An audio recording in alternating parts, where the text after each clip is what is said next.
Saludo con gusto al doctor Alberto Monteverde, alergólogo. Vamos a platicar, bueno, Sonora, como sabe, presenta un ligero aumento de casos de COVID. ¿Se acerca o no se acerca la tercera ola de COVID-19 de contagios? Pues hace momentos se registra un 18% de la ocupación hospitalaria de acuerdo a datos de la Secretaría de Salud. Y también vamos a estar platicando sobre el síndrome inflamatorio multisistémico post-COVID-19 que se ha detectado en algunos niños en el Hospital Infantil del Estado. Pero primero vamos a platicar pues sobre este ligero aumento. Doctor, ¿cómo está? Buenos días. ¿Qué tal? Buenos días, Karina. Gracias, gusto de saludarlo y gracias por aceptar la llamada. Doctor, pues ayer ya veíamos, le voy a dar para no equivocarme por acá el número.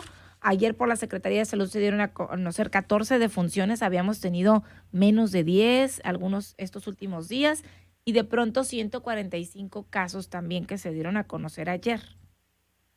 Así es, en las últimas 2 semanas, diría, los últimos 15 días, hemos ido notando un aumento en el número de casos de pacientes con COVID, ya sea en consulta externa o en hospitalización, que Ujú, corresponde efectivamente a un aumento aproximadamente de un 15% de lo que teníamos si lo comparamos con lo que había en los meses de noviembre, ajá. diciembre y parte de enero.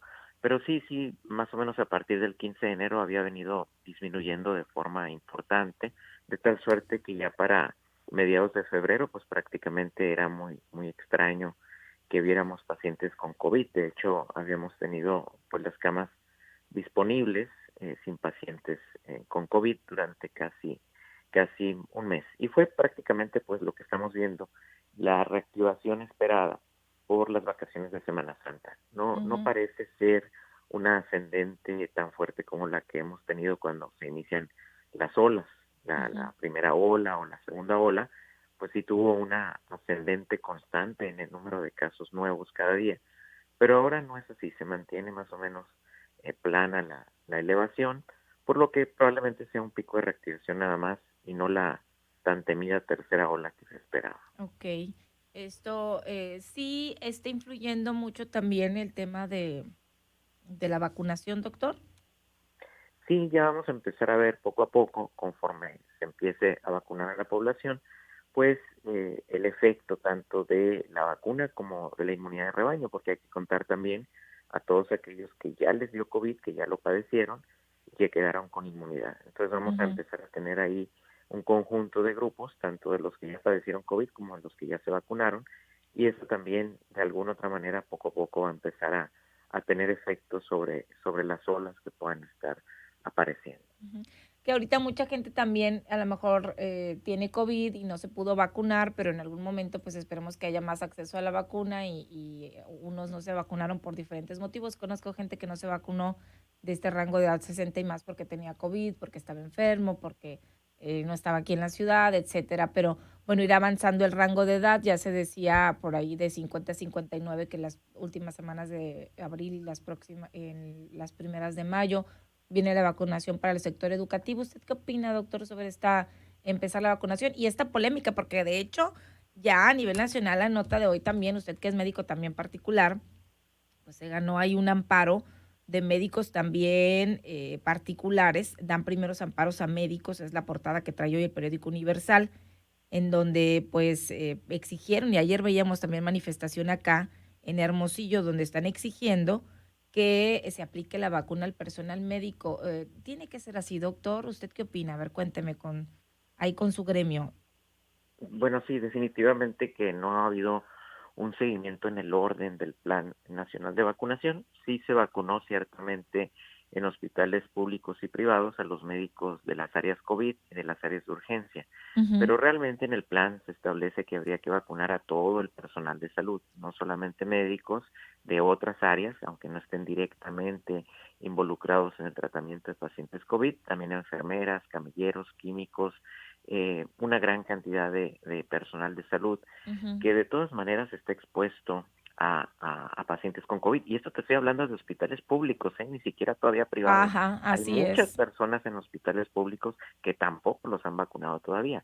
Y ya si nos pasamos a los hospitales privados y a los consultorios privados, la gente de repente tiene el concepto que un médico privado pues es aquel que está en un hospital muy grande, muy Que tiene lujoso. menos riesgos, que no se contagia, Sí, pues. y no es así. Los médicos privados son aquellos de farmacias, inclusive médicos que están en condiciones muy precarias para dar Ujú, consulta y que han atendido a grandes cantidades de pacientes con COVID y que inclusive se han llegado a contagiar. ujú. Esos son los médicos en los cuales sería muy fácil, de hecho, hacer una lista de los médicos de farmacias y de médicos de consultorios particulares y vacunarlos. No representan un número tan importante, pero sí pueden llegar a representar un dolor de cabeza muy fuerte si no se les atiende pues en la forma de vida. Y ya lo estamos viendo Y es con amparos, justicia, ¿no? Es pues justicia es también, realmente, es creo yo justo. que sí, es como buscarse un problema donde no Pues existe sí, realmente, sí, sí. porque sería muy fácil autorizar que todos los médicos que hagan falta, pues vayan, presenten su cédula profesional y se vacunen. Ujú, A final de cuentas, que ahí me decía alguien, no, pero qué tal que alguien falsifica una cédula. Mira, a final de cuentas tenemos que vacunarnos todos los mexicanos. ujú. Y si por uno o dos que falsifiquen se van a terminar vacunando todo el personal de salud que haga falta, no importa. La cosa es vacunar primero al personal de salud antes de haber pasado a los adultos mayores Antes y por supuesto mucho antes de que los pasar al docentes. personal docente. Yo la verdad, comentaba, doctor, respeto mucho a mí, la verdad no me importa si es médico particular o privado, yo creo que tanto se puede exponer el que está ahí precisamente en el área COVID, pero también puede ir un asintomático a una consulta, a una mujer embarazada y la atiende el ginecólogo, como la puede atender el médico familiar. Por ejemplo, yo tengo amigos que están en atención en médicos familiares en la región, decía yo, de allá de San Ignacio Río Muerto, en el Valle del Yaqui, en Ciudad Obregón, y que atienden, que son del Listezón, otros son privados, otros están en el IMSS, y han atendido muchísimos casos porque precisamente han sacado adelante a familias enteras con COVID y no están vacunados. Así es. Y el hecho de que estén vacunados es obviamente un menos riesgo, no significa que no se van a contagiar. Algunos ya tuvieron COVID, pero desde el año pasado. ¿Por qué no vacunarlos, digo? ¿Y por qué empezar? De todas maneras, las clases aparentemente todavía no van a empezar. No hemos empezado con la vacunación ni a docentes ni al personal. Y luego vamos a vacunar a docentes y a personal administrativo y los niños. O sea, ¿qué va a pasar también? Así es, creo que están pensando que con la vacuna a los docentes es suficiente para abrir clases. Y bueno, ese es otro tema, pero si se abren las clases sin haber modificado los salones, sin haber establecido los protocolos correctos, con todo y que el personal docente esté vacunado, vamos a tener muchos contagios. Es Ujú, necesario adecuar las aulas antes de abrir, independientemente de si van a vacunar a todos los niños y a todos los docentes, porque hay ujú. que recordar que la vacuna, si bien es cierto que te protege, no te garantiza que no te infectes. Y eso de Ujú. repente como que es Se algo nos olvida, ¿eh? que se les Se olvida. nos Así es. olvida. Ujú. Doctor, quisiera abordar otros temas. Mire, si nos puede platicar un poquito sobre este síndrome inflamatorio multisistémico post-COVID que se han detectado algunos niños en el Hospital Infantil del Estado.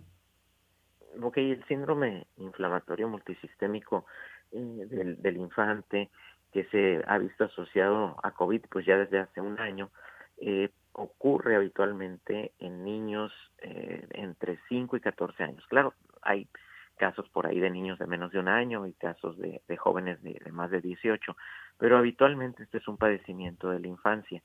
Se asocia a niños que ya tuvieron COVID o que estuvieron contagiados de COVID y no se Ok. dieron cuenta. Pasan de 3 a 4 semanas, es decir, el niño ya se alivió, Ujú, ya se le quitó el COVID, ya no tenía COVID, andaba muy bien, y de repente empieza con fiebre, cefalea, alteraciones gastrointestinales, es casi el 90% de ellos tienen vómito, diarrea. Pareciera ser de repente, a veces lo confunden con una reactivación del COVID, pero realmente esto no es una reactivación del COVID, es ok. más que nada, al parecer, un proceso si lo vemos de forma molecular, pues más que nada de tipo como autoinmune. El chiste es que se genera un proceso que afecta a varios órganos, no solamente el tracto gastrointestinal, sino también el riñón, la sangre, elevan lactantes de fase aguda, y son niños que se ponen muy mal. Es decir, Ujú, alguien con este síndrome no va a estar en su casa, habitualmente termina hospitalizado, y es ahí donde los médicos con algunos estudios que se tienen que hacer, pues pueden diagnosticar el síndrome y diferenciarlo de otras enfermedades de tipo autoinmune como Kawasaki y algunas infecciosas como el síndrome de choque tóxico ujú. O por sea, estafilococo. Es realmente una enfermedad muy rara, es Ujú. algo importante de decir. Si bien es cierto que se presenta más comúnmente en jóvenes, no es común que se presente. Es decir, tenemos muchos jóvenes que han padecido COVID y la mayor parte no va a presentar ese Los síndrome, esa niños sí. reacción inflamatoria, pero sí es importante tenerlo en consideración y por eso es importante también el diagnóstico oportuno de los niños con COVID y en su caso determinado, pues el tratamiento para evitar estas Para evitar complicaciones. ese síndrome. Doctor, ha habido muchas personas que me han estado mandando ahí reacciones que tuvieron con la vacuna, retomando el tema de los adultos mayores. Y bueno, desde alguna inflamación en el brazo, dolor, ronchas, etcétera. ¿Qué hay que hacer? Porque yo no soy doctora, pues si me mandan fotos y yo ya fue al doctor, no he ido. Hay que ir al doctor si usted presenta algún síntoma y pues no automedicarse, me imagino yo. ¿Cuál es la recomendación usted que es el experto, doctor? Así es, esa recomendación tuya es la mejor, porque Ujú. ciertamente tenemos con las vacunas reacciones secundarias esperadas, que de hecho ocurren con prácticamente cualquier vacuna, como fiebre, dolor en la aplicación, en el sitio de aplicación, enrojecimiento, la aparición de pequeñas ronchas. Todo esto pues es prácticamente lo que esperamos cuando nosotros aplicamos alguna vacuna. Y luego ya podemos tener efectos adversos poco esperados que pudieran o no correlacionarse con la vacuna y que pueden ir ya desde una situación de calambres, de adormecimiento de las piernas, de ennegrecimiento del área donde se aplicó la vacuna, en fin, cosas que ya ameritan una atención médica, pero sea cual sea la reacción y si el médico pues no le ha autorizado todavía la utilización de algún analgésico antiinflamatorio, pues siempre es adecuado contactar a su médico. Él ya le podrá decir, bueno, esto es una reacción secundaria, tómate un analgésico, con eso se te va a quitar, o no, mira, mejor ven al consultorio, hay que revisarte, hay que ver que no tiene Claro. efecto adverso, ¿verdad? Ujú. Ujú. Usted va a identificar ahí, algunas personas no sintieron nada. De hecho, mi mamá no sintió ningún síntoma, pero fue la cancino la que le aplicaron. Y he notado algunos casos que nos han reportado acá por teléfono, etcétera. Cada caso es particular, cada persona es completamente diferente, así que las reacciones también pues hay que considerarlas para ir al médico. Doctor, por último, se está aplicando ya la segunda dosis. Ayer se daba el avance de las vacunas y al menos 35,000 personas ya recibieron las dos dosis hasta el momento.